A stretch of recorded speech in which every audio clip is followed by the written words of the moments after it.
This is Cheryl Hazzard speaking. So, something that I think I want to look at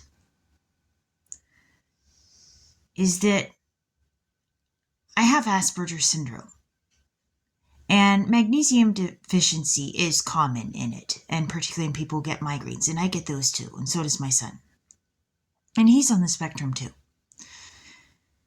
And I looked it up, and it said that personality changes like apathy, marked by numbness, and lack of emotion can occur with low magnesium status.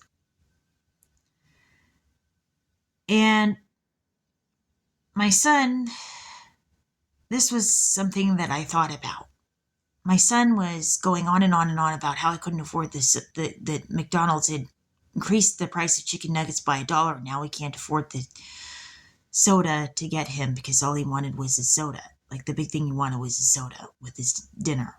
And he was making a huge stink about it. And me, I didn't have the patience to deal with that anymore. I was on my period, and I'd warned him I was on my period.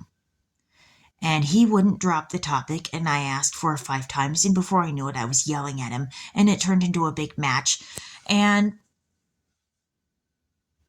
that was just the final thing that I think pushed me over the edge after dealing with a lot of stuff.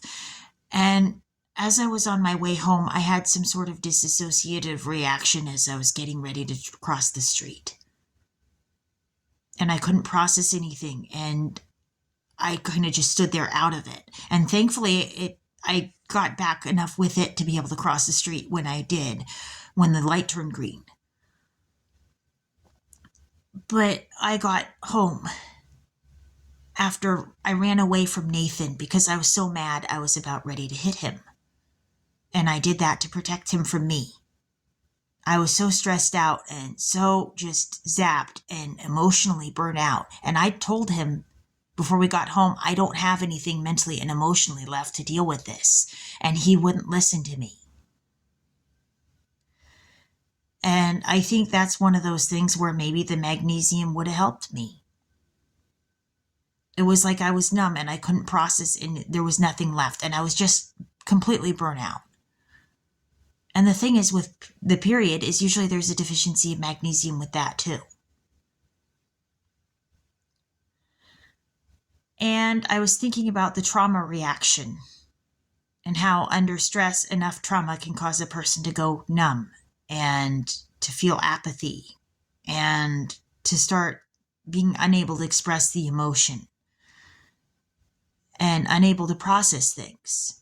And so I think magnesium is absolutely essential to treating trauma, and that it is, and feeling numb and going numb and feeling like that when you can feel like a traumatizing effect too, in a weird way, because you're not used to it when it first hits. It feels very foreign, like what's happening to me, what's wrong with me. When that happens, you wonder what's wrong with you.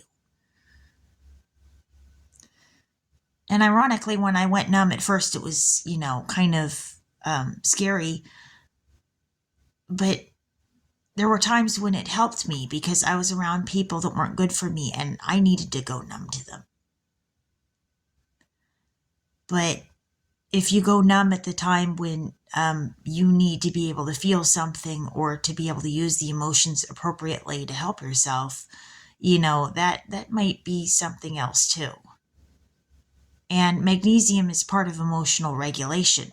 So, I think magnesium is one of the key things needed for treating trauma or preventing trauma, a trauma reaction. This is Cheryl Hazzard speaking.